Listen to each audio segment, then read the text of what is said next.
Welcome to Comic Station, issue number 55 for January 15th, 2014. And yes, we're actually all back together. It's amazing. We're back. The gang is back. And we're going to start off with Echo. All right. So I have this. Seems to be sort of inevitable that this didn't happen sooner. Was actually a little bit of a surprise to me. But this is Night of the Living Deadpool. And I love that title. Yeah, and I really picked this up expecting to hate it so hard. But as, you know, Deadpool does, it's got that little bit of charm in it. What I actually really liked about this was the little bit of different kick they gave to the zombies, is that all of the zombies are actually... Did they keep it Romero style, though? Kind of, but all of the zombies are actually begging to be killed.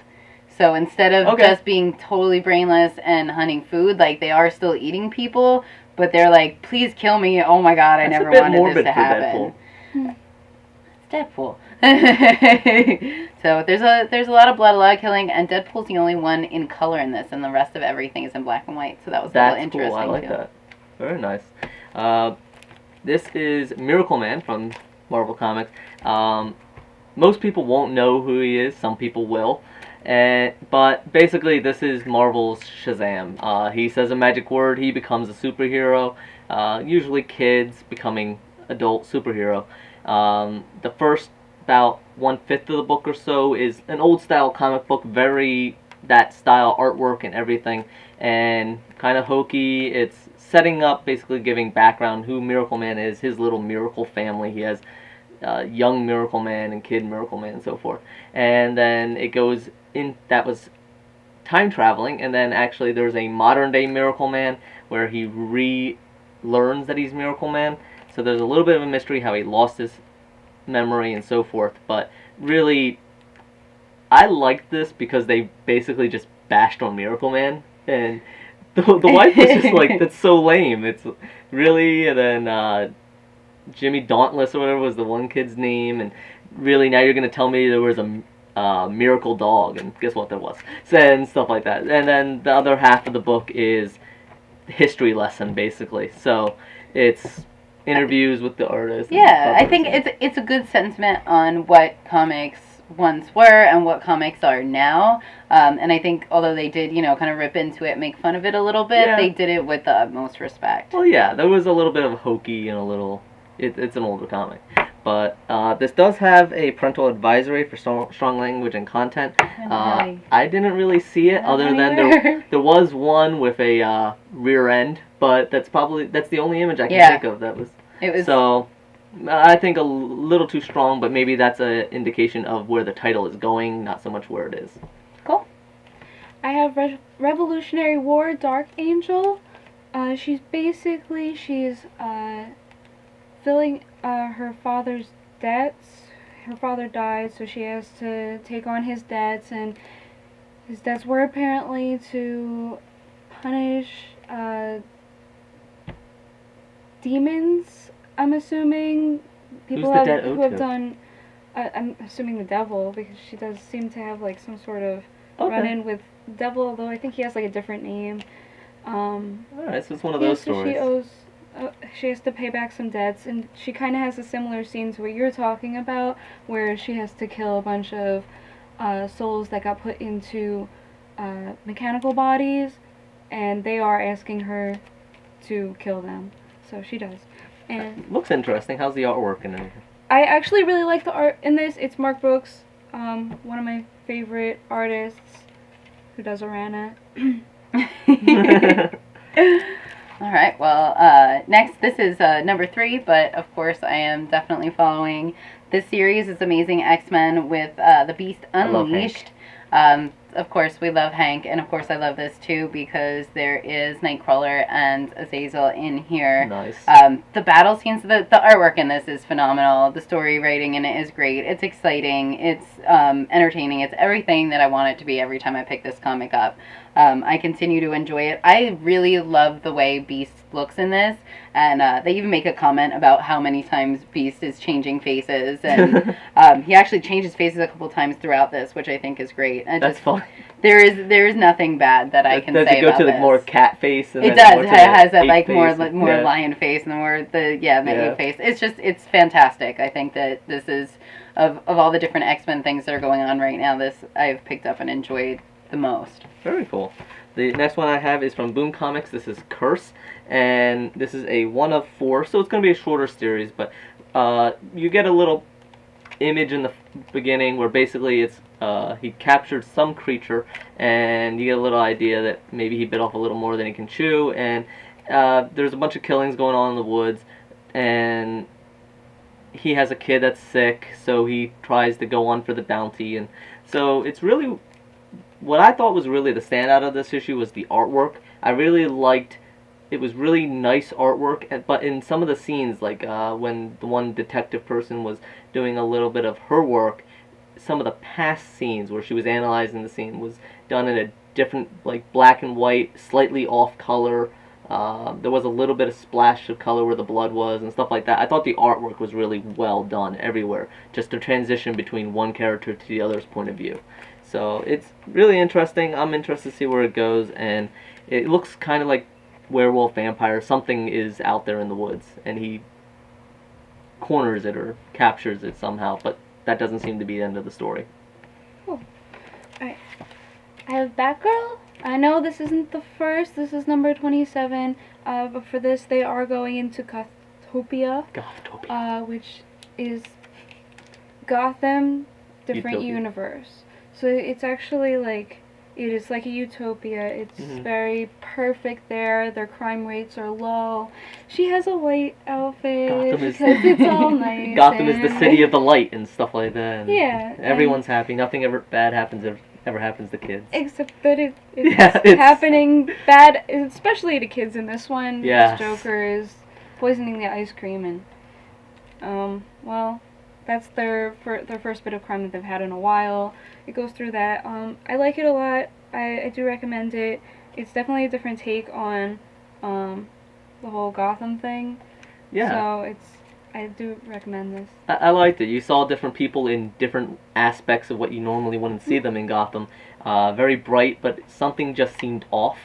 And there's definitely some stuff going on in that. I'm definitely going to pick it up in the next one. I love that cover, too. That's awesome. Yeah. It's very nice. Alright, so my next is Inhumanity Superior Spider-Man. In this, the Inhumans are on Earth. They're attacking, their machines are attaching themselves to people, which is sapping the life out of everyone around them. So there's obviously a lot of chaos going on, and Spider-Man is standing up to fight the foes. Complaints about this was it really felt a lack of personality from Spider-Man. I see where they might not want to be kind of that hokey-jokey with him because things are very serious, but he just seemed to have no personality whatsoever. He's still Octavian in this, right? Yeah. So maybe... and I mean, and they go into that a little bit, but it didn't make me engaged with the character. I didn't want to continue to read. I really didn't care about him. However, it didn't mean that the writing was bad in this issue. The writing was actually really good, and the human stories that they were telling about what was going on actually really, hit home to the heartstrings and made you care about the characters that were in the story, the human characters. So maybe the focus was just a little switched, and it's a different approach about going about writing a series about Spider-Man. Yeah, very cool. We'll probably be seeing a lot more of the Inhumanity crossover kind of titles just because of the big event. Yes. The last one we have... this I wanted to read. Yes, this one is Ego from Image Comics Earth Galactic Operatives. So this one starts off a little rough, and there's a bunch of people that have superpowers, and they were gathered onto a team, and this was years ago, and so you get a little bit of shot of who looks like she's going to be the protagonist is a little girl.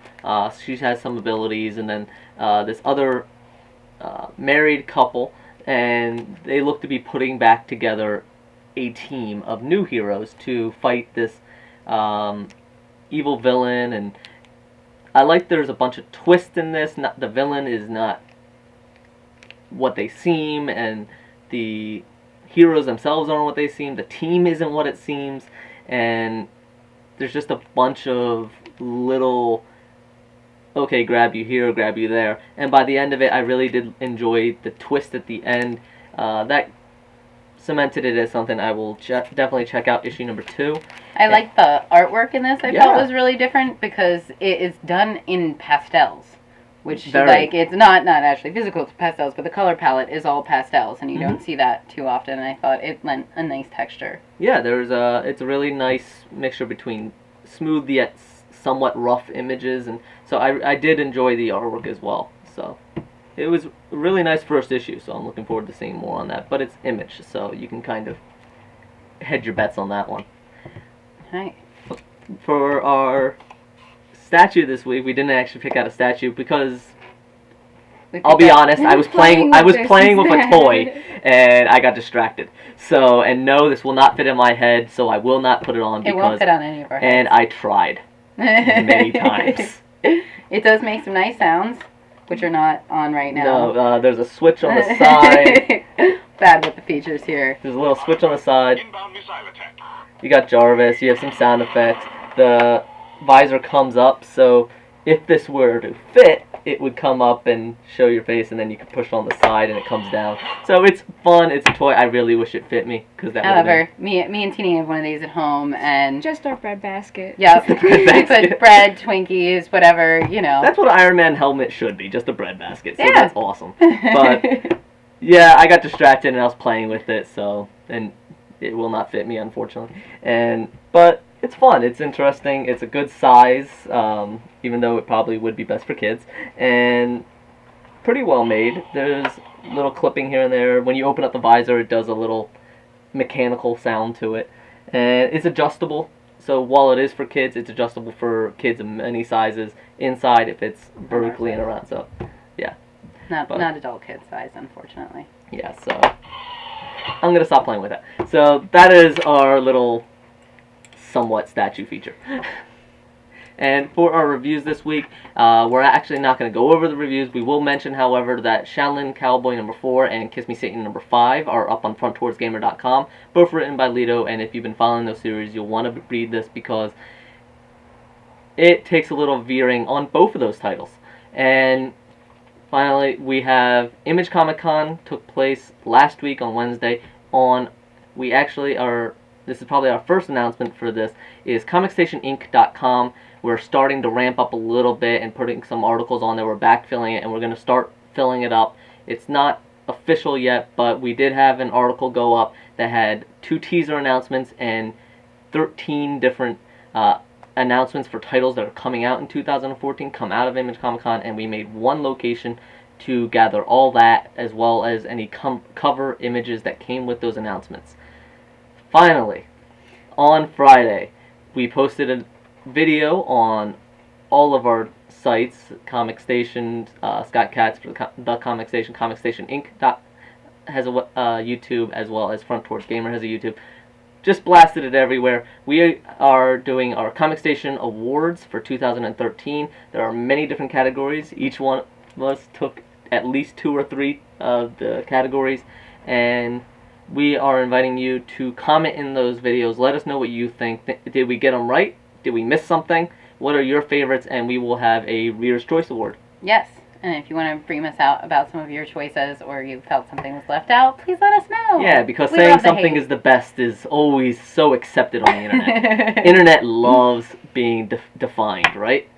So we just wanted to announce that, say that again, and next week, on next Friday after issue number 56, we will be announcing the winners of these categories as well as the Writer's Choice Awards. So feel free, let us know, comment in the videos, let us know how bad we did. So thank you very much, and for Comic Station issue number 55 for January 15th, thank you very much, and as always, we will see you next week. Bye.